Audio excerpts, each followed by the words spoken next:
अस्सलामुअलैकुम, मैं हूं हस्साम रहमान और आप देख रहे हैं विजिबल साइंस। आज हम डिस्कस करेंगे वैक्यूल्स। इसको हम हेडिंग्स के जरिए डिस्कस करेंगे क्योंकि इससे टॉपिक को याद रखना और रिवाइज करना आसान होता है। ओरिजिन की बात करें तो वैक्यूल्स लार्ज वेसिकल्स हैं originating from the endoplasmic reticulum, Golgi complex and plasma membrane. जैसा कि यहाँ पे देखें, एंडोप्लाज्मिक रेटिकुलम से ट्रांसपोर्ट वेसिकल की शक्ल में गोल्जी ऑपरेटस और गोल्जी ऑपरेटस से बड़ी ऑफ होकर वैक्यूल बन सकता है, या प्लाज्मा मेम्ब्रेन से फूड वैक्यूल की शक्ल में ये वैक्यूल्स जो से मुख्तलिफ किस्म के वो बन सकते हैं। फंक्शन की बात करें तो एनिमल सेल में तो फूड वैक्यूल जो है वो फेगोसाइटोसिस के जरिए बनता है, जिस तरह यहाँ पे आपको नजर आ रहा है। इसी तरह कॉन्टेक्टाइल वैक्यूल होता है कुछ फ्रेश वाटर प्रोटिस्टिस के अंदर, और उसका काम क्या होता है, एक्स्ट्रा वाटर को सेल से निकालना, क्योंकि एक्स्ट्रा वाटर को जब निकालेगा तो सेल के अंदर पानी और आयंस की कंसंट्रेशन मेंटेन होगी।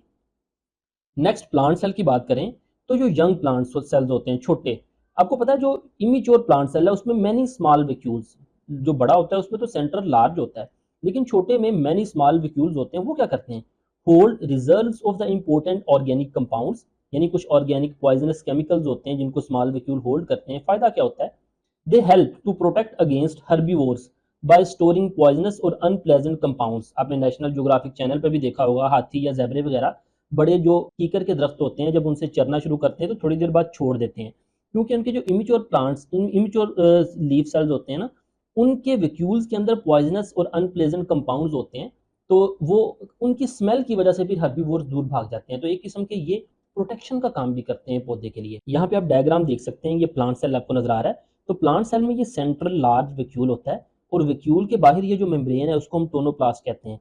वैक्यूल के अंदर जो लिक्विड होता है उसे हम वैक्यूल सैप कहते हैं। यहाँ पे गलती से साइटोसोल को हाईलाइट कर लिया, ये दरअसल वैक्यूल सैप है। साइटोसोल ये सेल के बाहर वाला लिक्विड होगा। नेक्स्ट, मेच्योर प्लांट सेल में वैक्यूल के फंक्शन की बात करें तो कह रहा है कि large central vacuole develops from the fusion of smaller vacuole, यानी इमेच्योर प्लांट में जो छोटे छोटे वैक्यूल होते हैं वही फ्यूज होकर सेंट्रल लार्ज वैक्यूल बनाते हैं। Cell sap in the central vacuole is the main reservoir of inorganic ions like potassium and chloride।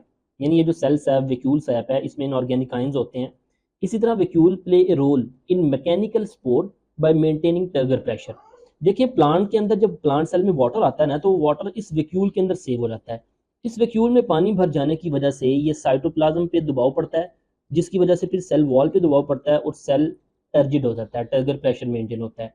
Act as a storehouse for the cell, यानी वैक्यूल स्टोर हाउस के तौर पे भी काम करता है। वाटर को, आयंस को, बाज दफा वेस्ट मटेरियल को भी स्टोर करता है, जैसा कि हमने यंग प्लांट्स में देखा। टोनोप्लास्ट क्या है, membrane that separate the vacuole from the cytoplasm. Vacuole की मेम्ब्रेन को हम टोनोप्लास्ट कहते हैं। तो ये था आज का लेक्चर, उम्मीद है आपको समझ आई होगी। फीडबैक जरूर दीजिएगा, दुआओं में याद रखिएगा। मिलते हैं नेक्स्ट लेक्चर के साथ। अस्सलाम वालेकुम रहमतुल्लाहि व बरकातुहू।